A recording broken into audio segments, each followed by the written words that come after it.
Hi guys, so I have been out here this afternoon in between rain showers, getting a little bit of work done, clearing some stuff out.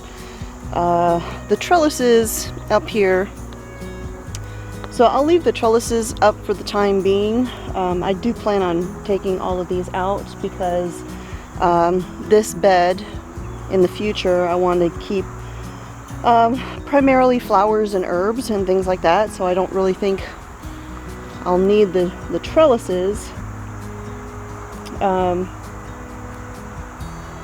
Although now I'm thinking maybe I'll leave one of them up, because I'm sure I'll put some really tall sunflowers in here that'll need some support. Down in here, so I've still got to take this trellis down. It's covered with the dried up Israeli melon vines. My herbs are still looking pretty good. I've got some tricolor sage, some silver thyme. My chives are looking great. Happy about that. This is that cardinal basil, which as soon as we get our first frost, all of the basil will die. But the sage should keep. The thyme should keep. This is that sweet Thai basil, which I've harvested a ton of, and so I just let it go to flower because the bees are absolutely loving it.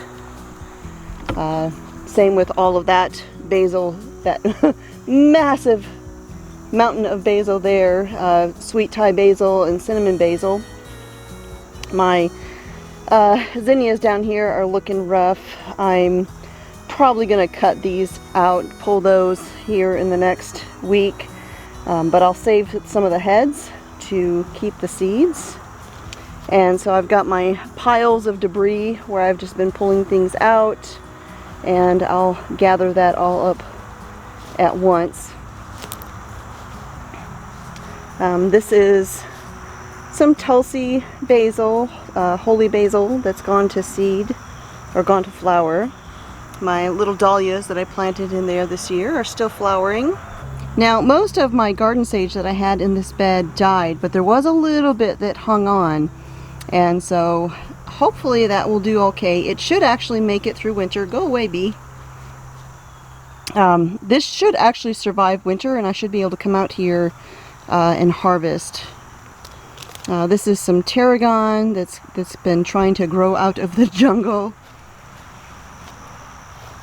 This is some coleus that I just let go to flower. Of course, the mountain of yarrow. I've got some, let's see, I believe this was German winter thyme down in here, which has begun flowering. My perennial onions back there, some more Tulsi basil, and then of course up here on this trellis is the winged beans, which are still putting out flowers, still growing beans, and is looking amazing. And I'm so excited that this is actually a perennial. Like I said in a previous video, I had no idea when I planted it that it was a perennial, so I'm really excited that there will be future beans out here, even if I don't plant more.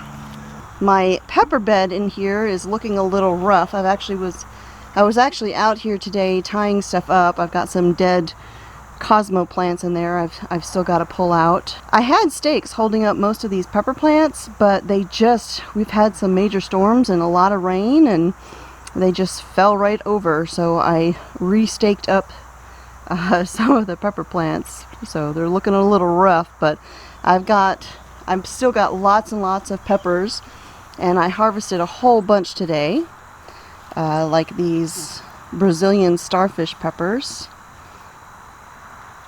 Lots of peppers still coming along. And I've still got Chinese python beans that are still producing all over the place.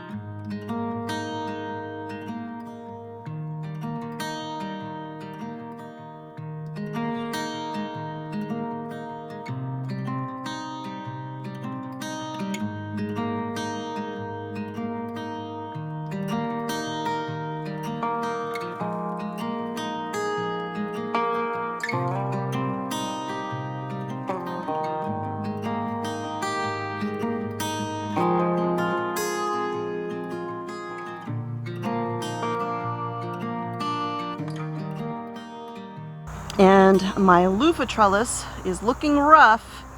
You know, a lot of those leaves are looking a little gnarly, but this crazy thing is still producing gourds, and they are absolutely everywhere.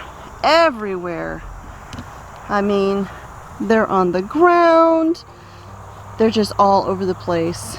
So I will leave all of these on the vine right up until we are expecting a frost, which in our situation, I have to look when the weather is near a frost.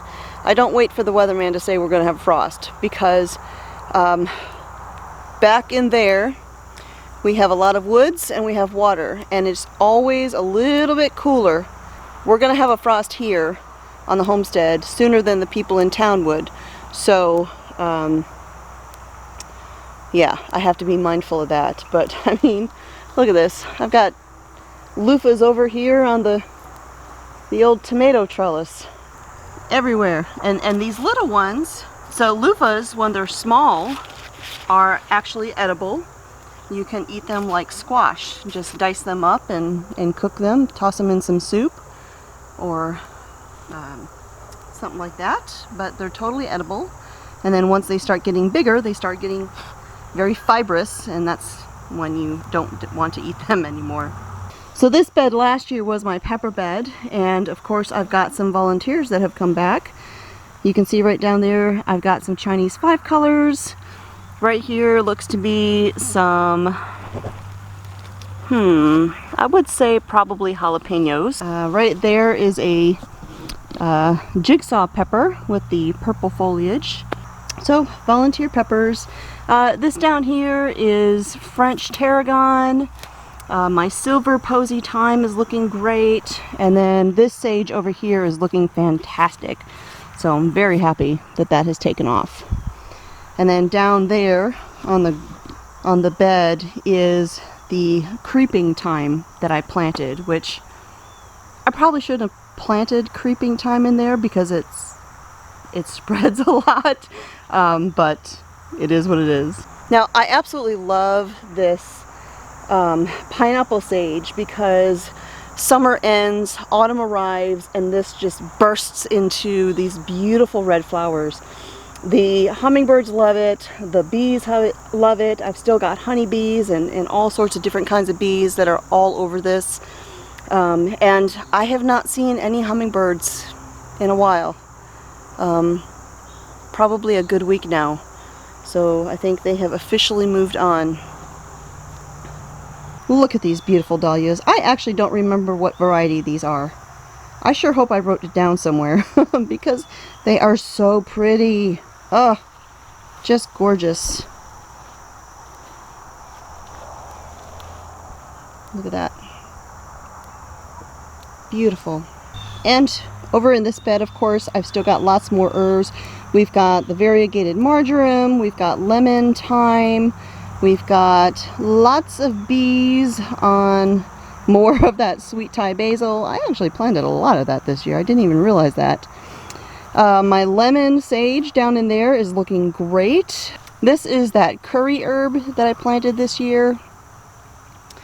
And, you know, lots of Tulsi Basil in there that all came back on its own.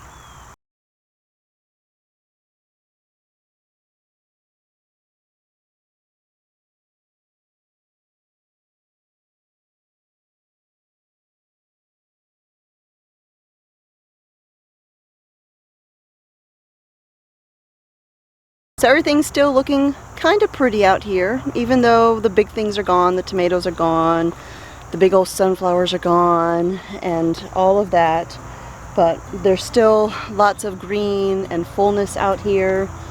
But I know as soon as we get our first frost, that will completely change. That will definitely call the end to all of this beauty out here. At least most of it. So that's it for today. Thanks for coming along in the garden with me for a little bit of a walkthrough. End of the season.